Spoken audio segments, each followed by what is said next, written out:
Bonjour et bienvenue à cet épisode du Balado du savoir FAC, la terre et la table. Aujourd'hui, nous allons nous entretenir avec Vicky Brisson, une jeune femme de la région d'Embrun dans l'est de l'Ontario. C'est pas les choses matérielles qu'on contribue à ce monde qui vont vraiment importer, c'est ce qu'on fait, la différence qu'on fait pour notre communauté. Je suis vraiment très excitée de partager avec vous cette discussion que j'ai eue avec cette jeune femme très, très inspirante. Moi, j'ai été très inspirée par Vicky et elle me laissait avec beaucoup d'espoir. Vous allez voir comment elle est passionnée à aider d'autres jeunes comme elle à trouver leur voie en agriculture. C'est à partir d'un très jeune âge que Vicky s'est impliquée dans diverses organisations agricoles telles que les 4H. Et tout récemment, en tant que membre du Conseil canadien de la jeunesse agricole, un comité pour des jeunes leaders qui a été créé par le ministre de l'Agriculture et de l'Agroalimentaire du Canada, l'honorable Marie-Claude Bibeau. Vicky nous parle aujourd'hui de l'importance de poursuivre nos passions et aussi comment mieux trouver un équilibre dans notre vie.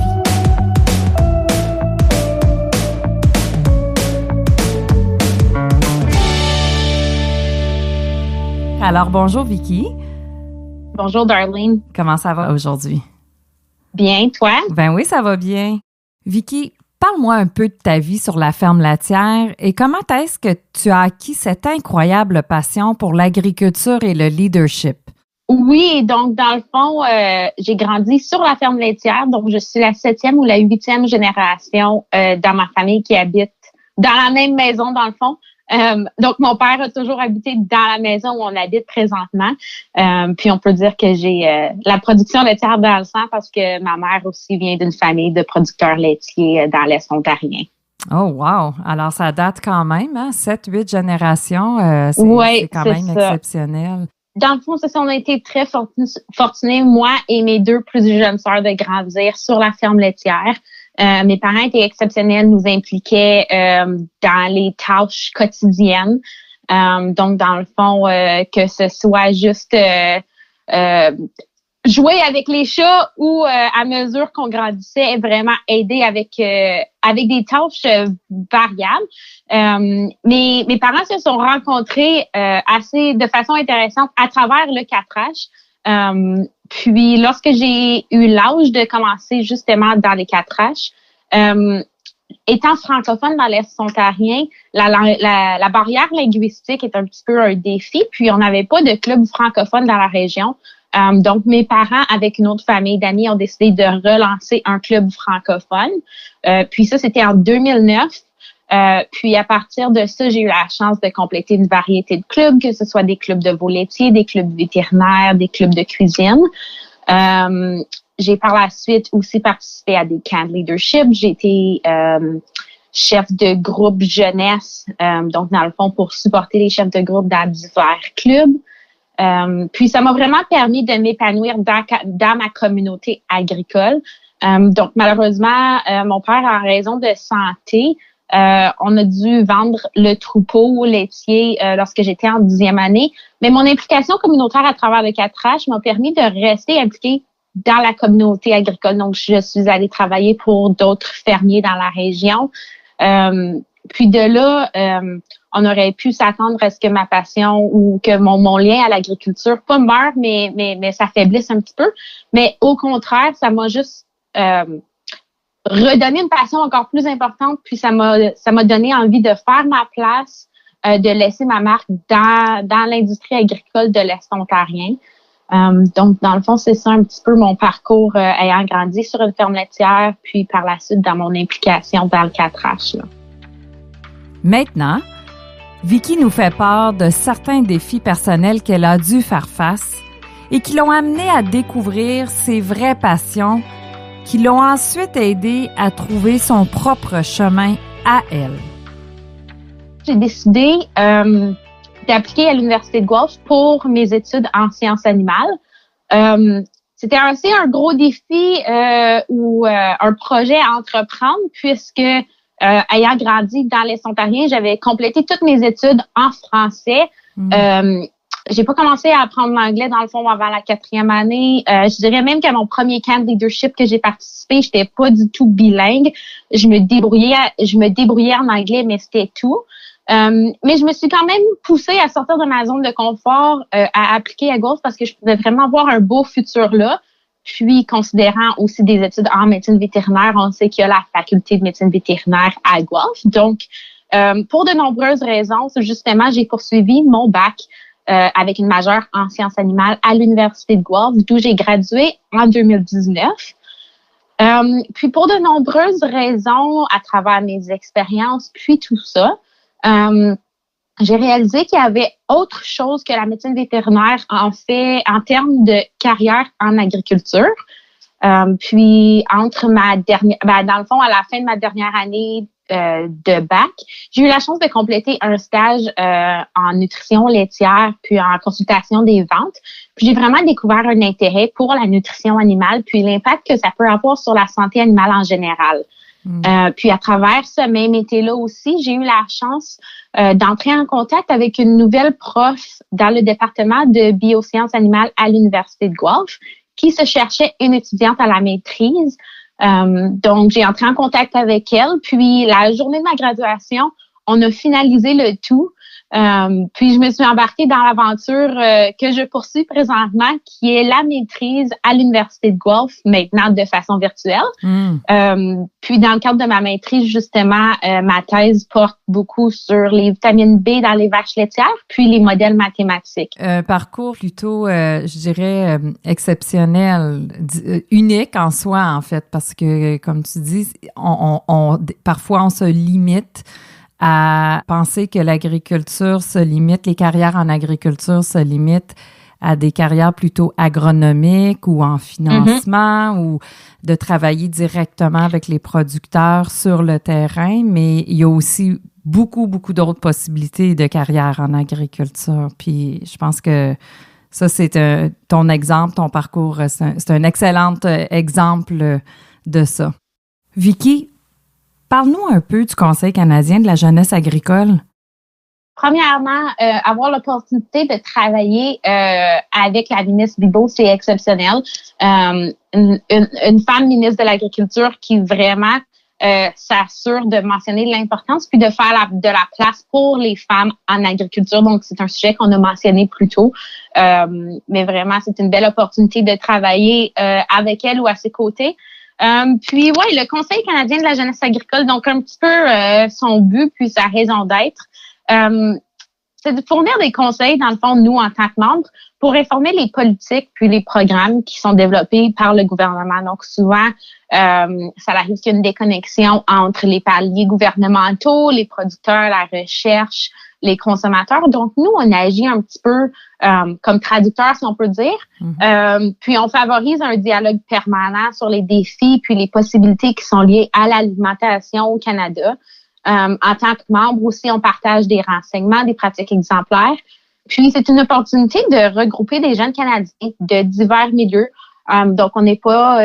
il y a des gens qui sont Canadiens impliqués dans l'agriculture canadienne qui viennent d'autres pays. Donc, par exemple, je pense, j'ai des collègues qui viennent de la France, de l'Inde, de l'Afrique. Donc, c'est assez intéressant d'entendre leur perspective. Pourquoi, en tant qu'immigrants, ils ont choisi de poursuivre leur carrière en agriculture, comment leurs différents parcours ont un petit peu affecté leur façon de faire. Puis je pense que c'est important d'écouter ces perspectives-là, des perspectives variées qui nous permettent d'offrir des solutions pertinentes, plus unies, puis qui répondent mieux, dans le fond, aux besoins pressants, plutôt que de prendre une approche séparée, diversifiée. Donc, l'union fait la force, je pense. Puis je pense que le Conseil canadien de la jeunesse, c'est vraiment une opportunité de modeler ça.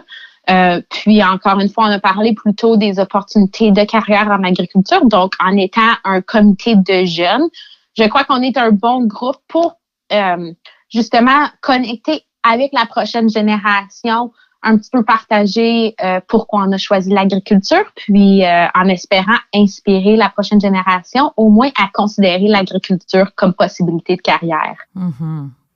Justement, bientôt approche le jour de l'agriculture canadienne, le 23 février prochain. Oui.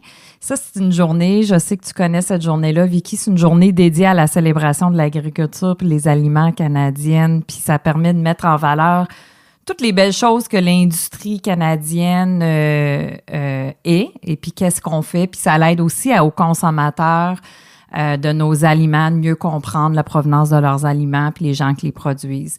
Puis, c'est aussi pour moi une opportunité de faire valoir à cette nouvelle génération-là de jeunes, de voir des opportunités qu'offre notre industrie. J'aimerais ça, toi, de ton côté, c'est quoi le conseil ou c'est quoi comment tu penses qu'on peut faire avancer cette valorisation-là de notre industrie agricole auprès des jeunes puis des carrières? C'est une bonne question. Justement, on a parlé un petit peu, le travail du Conseil canadien de la jeunesse agricole ne fait que commencer, mais c'est un problème sur lequel, à travers nos 3 réunions, puis à travers la collaboration, la communication entre ces réunions-là, c'est un sujet sur lequel on s'est posé beaucoup de questions en tant que membre. Puis je pense que le partage des histoires, comme le balado, comme ce balado-ci le permet de faire, c'est une première façon de rejoindre les jeunes. Souvent, il y a comme une déconnexion justement entre le producteur et le consommateur. On prend pas le temps d'avoir des discussions. Puis, je crois que souvent, on parle d'éducation agricole. Oui, c'est important. On essaie d'incorporer l'agriculture dans les curriculums, un travail constant. Je pense qu'il y a encore beaucoup de potentiel à ce niveau-là. Mais je crois qu'on doit faire attention quand on parle d'éducation, de pas seulement leur dire ce qu'ils doivent savoir, mais d'être à l'écoute de leurs questions, de leurs inquiétudes, puis à ce niveau-là, de prendre le temps de réfléchir avec eux, de considérer leur point de vue afin de répondre à leurs inquiétudes. Ou peut-être, souvent, je pense qu'en tant qu'agriculteur, en tant que personne impliquée en agriculture, on se crée des idées qui sont pas réellement perçues par les consommateurs. Donc, justement, juste prendre mieux le temps de comprendre d'où ils viennent. Puis, par la suite, les médias sociaux, on sait que les jeunes sont beaucoup sur les médias sociaux. Donc, que ce soit Snapchat, Instagram, des podcasts, on essaie de travailler en tant que comité aussi à développer des stratégies à ce niveau-là. Ouais, bonne question, parce que justement, c'est ça, on essaie beaucoup de faire de travail là-dessus. Je pense qu'on a plus de questions que de solutions, mais en travaillant tous ensemble, je suis certaine qu'on peut faire avancer les choses, là. Oui, bien, tu as apporté certaines solutions que je pense qui sont importantes, dont la communication, changer un peu la conversation qu'on a avec les gens qui connaissent peut-être moins l'industrie, qui ont des questions ou des commentaires ou même des nouvelles idées, hein, d'avoir peut-être pas limité justement les carrières en agriculture aux gens qui viennent des fermes ou des entreprises agricoles. Exactement. Ouvrir nos esprits puis de penser qu'il y a d'autres idées, il y a d'autres mentalités. Puis je pense qu'il touche un petit peu à tout, je dirais, c'est le mot collaboration.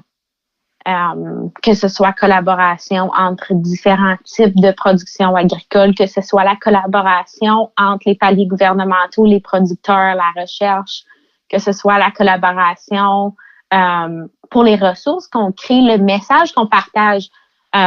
Donc, on sait souvent qu'en agriculture, on essaie de faire un petit peu chacun notre chose.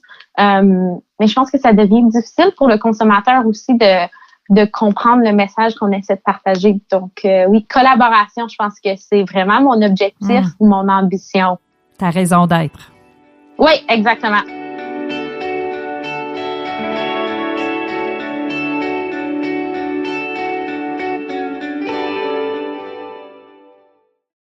Le 23 février prochain est le jour de l'agriculture canadienne. C'est le moment de célébrer toutes les choses extraordinaires qui se passent dans l'industrie agricole et agroalimentaire canadienne. Cette année marque le 5e anniversaire de cette journée et je suis très honorée d'être l'animatrice de notre événement virtuel qui aura lieu cette journée-là. J'ai bien hâte car nous allons avoir un très bel agenda et du contenu fort intéressant. Nous allons avoir avec nous plusieurs leaders de l'industrie qui vont discuter du dynamisme de ce secteur Et il sera question d'opportunités et de perspectives de croissance mondiale du secteur agroalimentaire canadien. Et comment que notre industrie pourrait être un outil puissant dans la reprise économique du pays. Je vous encourage à ne pas manquer cet événement qui sera gratuit. La préinscription est nécessaire pour y participer. Et pour plus d'informations sur l'événement du Jour de l'agriculture canadienne et pour d'autres ressources pour vous impliquer cette journée-là, le 23 février prochain, vous trouverez un lien dans les notes de cet épisode du balado.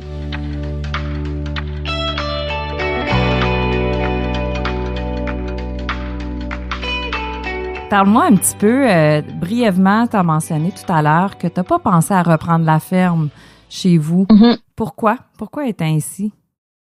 Oh, c'est des bonnes questions. Puis je me suis posé la question, mes parents nous ont toujours beaucoup supportés en tant que femmes en agriculture, donc moi puis mes 2 plus jeunes sœurs, mais je pense que c'est peut-être une perspective qu'on a ou une vision qu'on a à cause de la façon que les choses ont toujours été faites. Donc, quand on regarde la population générale d'agriculteurs, c'est surtout des hommes plus âgés, qui sont à la tête peut-être d'entreprises agricoles. Donc, des fois, je me questionne, est-ce que c'est parce que je me voyais pas nécessairement dans ces rôles-là? Mais aussi, on sait qu'il y a beaucoup de stress qui est mis sur les épaules des producteurs. Les producteurs, c'est des personnes extrêmement persévérantes, des personnes résilientes, des personnes passionnées. Mais je savais que pour moi, c'était important d'avoir un équilibre entre ma vie professionnelle, ma vie personnelle. Donc, je suis très passionnée de l'agriculture, j'en mange. Mais des fois, c'est un petit peu, je dois prendre un pas de recul, puis m'assurer de prendre soin justement de ma santé mentale, de ma santé physique. Donc, poursuivre une carrière qui était liée à l'agriculture sans nécessairement prendre la relève de la ferme, ça me permettait de quand même poursuivre cette passion pour l'agriculture, tout en m'assurant de prendre du temps pour moi. Oui, c'est ça. Wow. Oh, là, j'ai plein de questions qui me viennent, là. Tout ce que tu viens de répondre, là, on va avoir du beau contenu ici, là. J'ai beaucoup de questions. Donc, j'aimerais ça, justement, parle-moi de les limites que tu as ressenties, peut-être, en grandissant. Tu as mentionné les hommes en agriculture, puis en tant que femme en agriculture, est-ce qu'il y avait des limites pour toi? Pour moi, personnellement, j'ai jamais vraiment ressenti de limites parce que justement, j'ai vraiment été chanceuse d'être supportée à la fois par des femmes et des hommes en agriculture. Si tu demandes à mes parents, je suis certaine qu'ils diraient que je suis une tête forte, je suis têtue. Donc, tu me dis que je peux pas faire quelque chose, puis ça va juste me motiver à le faire encore plus. Donc, de cette optique-là, je pense que en raison de ma personnalité, je pense pas que j'ai vraiment eu des bâtons dans les roues, ou si j'ai eu des bâtons dans les roues, ça m'a juste servi de tremplin pour me propulser plus loin. Par contre, définitivement, ne pas être en mesure de me voir dans certains rôles, ou avoir de la difficulté à trouver des modèles dans certaines positions en agriculture, c'est certain que ça contribue. Puis je pense que c'est une raison pour laquelle j'ai poursuivi l'idée de la médecine vétérinaire pour un bout. On avait une excellente vétérinaire dans notre région qui m'a pris sous son aile, qui m'a guidée, qui m'a supportée. Donc, de là, l'importance, je crois, en tant que femme en agriculture, de supporter les unes les autres. On ne sait pas c'est quoi les défis que les autres femmes en agriculture, nécessairement, les défis auxquels elles font face. Mais je pense qu'en partageant nos histoires, on peut les encourager à prendre leur place, puis à leur tour, à partager leur voix.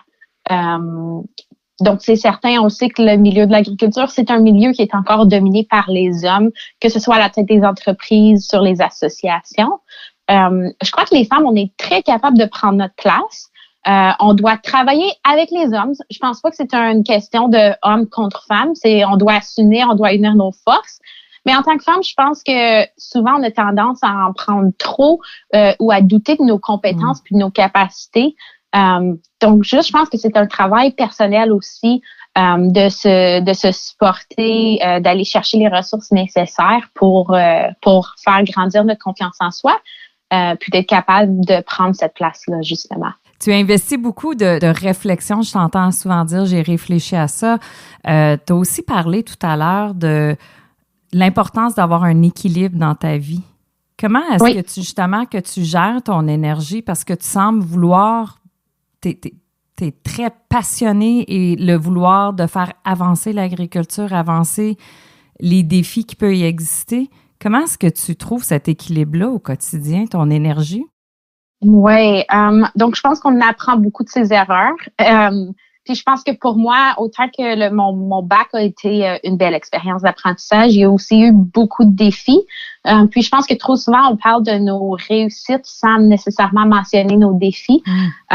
Donc, que ce soit l'anxiété, la dépression, juste le sentiment de ne pas avoir assez d'énergie. Mais c'était comme à un moment donné... le changement de direction que mon futur a pris. C'était d'aller en médecine vétérinaire, puis soudainement, d'être à l'aise avec la décision que je devais pas me prouver à personne, puis que je devais vraiment suivre ce qui me donnait de l'énergie. Donc, aller en médecine vétérinaire, j'adorais la santé animale, mais je me poussais, puis je me mettais trop de pression. Pas nécessairement justifiée de performer à l'école. Puis, j'avais pas l'énergie pour faire les choses qui me passionnaient vraiment. J'avais mis la santé physique de côté à l'université. On se dit, j'aurai le temps de faire ces choses-là plus tard, mais réalistiquement, on ne sait pas ce que le futur a en réserve pour nous. Donc, on doit vraiment profiter du moment présent, de prendre le temps pour soi à tous les jours. Donc, ayant mis ma santé physique, j'adorais courir, faire de la natation au secondaire. C'est pas quelque chose que j'ai poursuivi à travers mon bac, mais c'est quelque chose qu'à la fin, durant mon stage, j'ai eu la chance de reconnecter, si on peut dire, avec ça. Passer du temps en plein air, donc aller courir, aller faire du vélo, prendre des marches avec des amis. Puis vraiment, c'est à ce moment-là où j'ai réalisé que les journées où je bougeais, les journées où je prenais le temps de prendre le temps pour moi, c'est les journées où j'avais le plus d'énergie, ce qui peut sembler un petit peu contre-intuitif. Souvent, on se dit, j'ai pas le temps de faire ces choses-là. Il y a trop de gens qui ont besoin de moi, j'ai trop de choses sur mes épaules. Mais on doit remplir notre propre tasse, si je peux utiliser l'analogie, avant de donner aux autres. Parce que si on travaille d'une tasse ou d'un verre vide, c'est difficile de redonner aux autres. Donc, puis souvent, en tant que femme aussi, on a beaucoup le désir d'aider les autres avant de s'aider soi-même, de prioriser les autres. Mais je pense que c'est pas du tout, si je peux me permettre l'anglicisme, selfish, de prendre soin de soi parce que ça nous permet d'être là puis de mieux servir les gens par la suite. Puis l'autre chose aussi, c'est qu'on pourra pas tout faire. Donc, on doit vraiment prendre le temps de réfléchir justement à nos valeurs, à nos priorités. Puis j'aime bien le rappel que quand tout est important, rien n'est important. Donc vraiment de prendre le temps de dédier notre énergie à quelques priorités plutôt que d'essayer de tout faire, mais finalement de se brûler la chandelle des deux bouts. Wow! Beaucoup de mots de sagesse là-dedans. Je suis impressionnée à un si jeune âge, Vicky, que tu as parcouru puis que tu arrives à autant de belles conclusions puis de réflexions. Qu'est-ce que tu penses? C'est quoi la chose qui a contribué à ton succès jusqu'à présent dans ta carrière ou dans ton parcours? Oui, dans le fond, donc oui, on a parlé de réflexion plus tôt. Puis, j'ai la chance d'avoir des grands-parents exceptionnels aussi. Donc, j'ai parlé de l'influence que mes parents ont eue sur moi plus tôt. Mais mes deux grands-pères, justement, étaient des producteurs laitiers eux aussi. Mon grand-père maternel a dû quitter l'école à un jeune âge, je dirais, je crois, en 8e année, afin de prendre la relève de la ferme familiale. Mais il nous a toujours encouragés de poursuivre notre éducation, de continuer à apprendre. Puis c'est à travers des discussions avec lui justement que on peut réaliser notre chance qu'on a un petit peu en tant que jeune aujourd'hui. Donc je prends jamais pour acquis justement l'opportunité non seulement de compléter mes études secondaires, postsecondaires, mais aussi de continuer à m'épanouir dans le cadre de ma maîtrise. Donc j'aime bien avoir des discussions avec lui justement sur la façon dont les choses étaient faites à son époque, les changements qu'il a vus à travers justement son parcours. Puis ben c'est un petit peu une source d'inspiration. Lui aussi était très impliqué dans l'industrie laitière à son époque. Puis c'est toujours encourageant de le voir parler. Puis à chaque fois qu'il parle de l'industrie laitière puis de son implication, il y a un gros sourire au visage. Puis de l'autre côté, mon grand-père paternel, lui aussi, dans le fond, était sur la ferme laitière. Puis malheureusement, il est décédé soudainement en février. Puis, je pense que c'est être capable de faire ressortir le bon ou les opportunités d'apprentissage de toutes les situations. Donc, il faut prendre le temps, évidemment, de ressentir nos émotions. Mais j'ai eu la chance d'écrire l'éloge pour son funérail. Puis, ça m'a permis de discuter avec tous les gens de notre famille, tous les gens de son entourage, puis d'entendre ces gens-là partager l'impact qu'il avait eu sur eux, sur notre communauté. Vraiment, j'étais déjà sur une trajectoire spécifique, mais ça l'a comme rallumé un feu à l'intérieur de moi. Ça m'a rappelé l'importance, justement, c'est pas les choses matérielles qu'on contribue à ce monde qui vont vraiment importer, c'est ce qu'on fait, la différence qu'on fait pour notre communauté. Donc, 2 belles opportunités, justement, mes grands-papas wow. qui me font chaud au cœur, là, oui. Oui, qui ont été une belle grande source d'inspiration pour toi. Oui, exactement.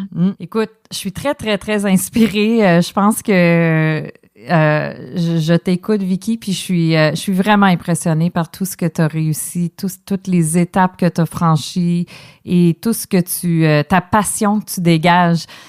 Qu'est-ce que tu donnerais comme conseil à un jeune qui se questionne par rapport à sa carrière et en agriculture? Oui. C'est d'excellentes questions. Puis d'ailleurs, dans le cadre de ma présentation à la conférence Advancing Women in Agriculture, d'ailleurs, qui est la façon que j'ai eu la chance de te rencontrer, j'ai eu la chance de partager quelques questions. Puis si tu me le permets, c'est des questions que j'aimerais juste lancer aux jeunes. Des questions de réflexion, parce que je pense que moi, en tant que jeune agricultrice, je peux inspirer les autres, mais j'ai pas la réponse pour ce que tu devrais faire ou ce qui devrait te passionner. C'est personnel à tout le monde, hein? Oui, c'est ça. Donc, je pense que c'est la réflexion interne de savoir son pourquoi. Donc, si ça te dérange pas, j'ai quelques questions que je pourrais partager. Là. Oui, vas-y, absolument. Donc, numéro 1, comment vos expériences de vie antérieures ont-elles influencé votre situation actuelle? Avez-vous participé à des activités parascolaires ou à des organisations jeunesse auxquelles vous voudriez encourager les jeunes d'aujourd'hui à poursuivre? Numéro 2, poursuivez-vous votre chemin actuel parce que c'est quelque chose que vous voulez faire ou parce que vous sentez que c'est quelque chose que les gens autour de vous attendent de vous? Numéro 3, comment sortez-vous de votre zone de confort? Comment vous êtes-vous donné le courage de le faire? Quelles difficultés avez-vous rencontrées? Puis finalement, comment en avez-vous tiré profit? Numéro 4, quelles personnes ont eu un impact sur votre vie? Qu'avez-vous appris d'eux ou d'elles? Et comment pouvez-vous donner au suivant? Numéro 5, comment prenez-vous soin de vous? Numéro 6, qu'est-ce qui vous passionne, à la fois au niveau professionnel et au niveau personnel? Et finalement, numéro 7, quels sont vos objectifs? Les avez-vous écrits et sont-ils à votre disposition dans un endroit où vous pouvez vous y référer fréquemment? Puis je pense que les 7 questions, ça prend justement du temps, ça prend cette énergie-là, un temps de réflexion,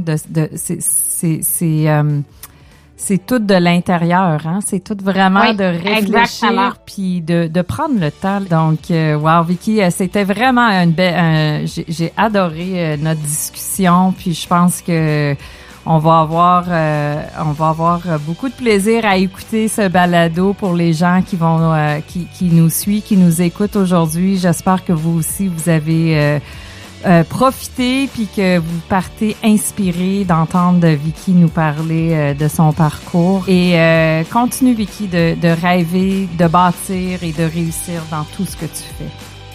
Ben merci Darlene. Merci.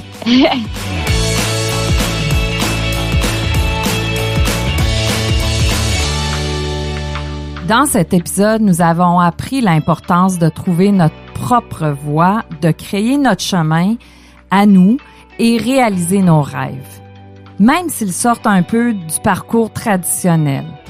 Après avoir écouté Vicky, j'espère tout comme moi que vous avez découvert à quel point il est important d'avoir des jeunes personnes qui représentent notre industrie. En tant que Canadiens et Canadiennes, nous pouvons être fiers de nos producteurs et tous ceux qui sont impliqués dans l'agriculture et qui gravitent autour de cette belle industrie. Si vous cherchez d'autres épisodes ou ressources mentionnées aujourd'hui, rendez-vous sur le site fac.ca/savoir. Vous y trouverez de nombreuses informations qui vous permettront de vous familiariser avec une panoplie de sujets en lien avec la gestion d'une entreprise agricole.